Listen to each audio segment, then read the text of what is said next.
जी, आप लोग बहुत अच्छा काम कर रहे हैं और मैं पहले समझता था कि शायद दुनिया में हमारे जैसा भी कोई होगा जो इन देवी देवताओं, मैं हिंदू फैमिली से बिलोंग करता हूँ, जो विश्वास नहीं करता होगा। तो चूंकि यूट्यूब नहीं था, ये सब जानकारियां नहीं मिल पाती थी, तो मैं सोचता था यार मैं इतना बड़ा एक पागल आदमी हूँ या कैसा आदमी हूँ कि मैं इन चीजों में विश्वास नहीं करता हूँ और सारे लोग करते हैं।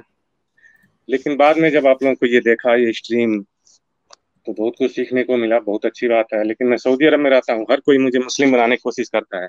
लेकिन आप लोगों के कुछ आर्गुमेंट ऐसे हैं, जब रखते हैं तो उस तरीके से तो नहीं रख सकते, मसला खड़ा हो जाएगा। लेकिन कोई कोई चीज ये पूछता हूँ कि बताइए, जिब्राइल जब ला रहे थे मैसेज हजरत मोहम्मद सल्लल्लाहु अलैहि वसल्लम के पास, तो कौन देख रहा था? इसका कौन गवाह है? कौन सबूत है? कैसे इस पे हम बिलीव कर लें कि अल्लाह कह रहा था और जिब्राइल पहुंचा रहे थे और वही बात तो हो रही थी? इसको कैसे हम मान लें? या जिब्राइल से हम जाके पूछ सकते हैं या अल्लाह से पूछ सकते हैं? कैसे इसको हम सच माने? केवल आपके कह देने से सच मान लें? कोई गवाह था, कोई तीसरा चौथा कोई सुन रहा था, कोई है? या हम जाके जिब्राइल से मिल सकते हैं? कहते हैं नहीं, इस पे तुमको ईमान लाना पड़ेगा, ऐसे ही ईमान, नहीं तो तुम नहीं हो सकते तुम मुस्लिम। तो लेकिन आप लोगों जो कर रहे हैं बहुत अच्छा है, समाज के लिए, सोसाइटी के लिए बहुत जरूरी है।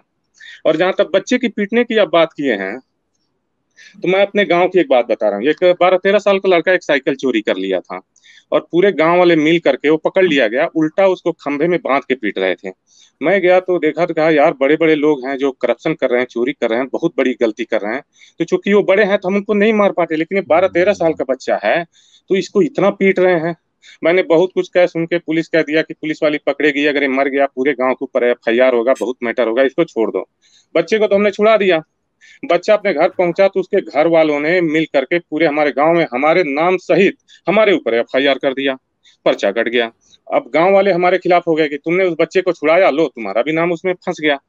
बहुत मुश्किल से जा करके तो वो मैटर मैंने किसी तरह से बातचीत करके सॉल्व कराया। मुझे ये लग रहा था कि यार एक 12-13 साल का बच्चा अगर साइकिल चोरी किया, बहुत बड़ी जुर्म नहीं है, इसको माँ बाप को बुलाया जाए, इसे कहा जाए कि तुम अपने बच्चे को सुधारो, देखो तुम्हारा बच्चा गलत काम करता है, जो कुछ करना उसके माँ बाप के साथ डिस्कस किया जाए। लेकिन बच्चे को खंभे में बांध करके पीटना, ये तो किसी तरीके से अच्छा नहीं लग रहा था। लेकिन उसका नतीजा, रिएक्शन मेरे ऊपर आ गया कि उसके माँ बाप ने भी आकर मेरे ऊपर एफआईआर कटवा दिए। क्या किया जा सकता है ऐसे मामलों में? लेकिन अगर इंसानियत, ह्यूमिनिटी है, अगर एक इंसान को आप बचा सकते हो, तो पढ़े लिखे के क्या फायदा कर रहे हैं? 4,000 लोग मिल करके एक बच्चे को मार रहे हो और आप वहां बचाने की कोशिश ना करें। ये तो करना चाहिए था। अगर हमारा समझ भाई या हमारे बच्चा अगर हमारे साथ किसी के साथ होता है तो हम सोचते हैं काश वहां कोई एक इंसान होता जो उसको बचा लिया होता। लेकिन खुद हम ऐसे कदम नहीं बढ़ाते हैं। लेकिन पूरे गांव वाले हमारे खिलाफ हो गए उस मैटर में कि तुमने उस बच्चे को बचाया, उसके माँ बाप आके आप एफआईआर कटवा दिए। कहीं वो बच्चा मर जाता, मारने से तो क्या होता? मर जाता बच्चा तो नहीं वापस आता ना। साइकिल की कीमत कितनी है? 1200-1400, 2000, 3000, 5000 हो सकती है, और क्या? लेकिन किसी की लाइफ से बढ़कर तो नहीं है ना। और उसके माँ बाप को मैं कहता हूँ कि उससे बातचीत किया जाए कि आपने अपने बच्चे को तरबियत सही नहीं दी, ये बच्चा आगे चल करके और गलत काम करेगा। और वो दंड जुर्माना भी अगर कुछ करना तो उसके माँ बाप से हम कहेंगे कि तुम इतना जुर्माना भरो, तुम्हारे बच्चे ने ऐसा काम किया, आइंदा से ध्यान रखो। क्यों माँ बाप की रिस्पॉन्सिबिलिटी नहीं दी जाएगी ऐसे मामलों में? हम्म। चले, बहुत शुक्रिया आपका, आपने मेरे ख्यालात का इजहार किया। इस पे हम क्या कह सकते हैं? आपने जो बातें की वो सारी स्पॉट ऑन थी।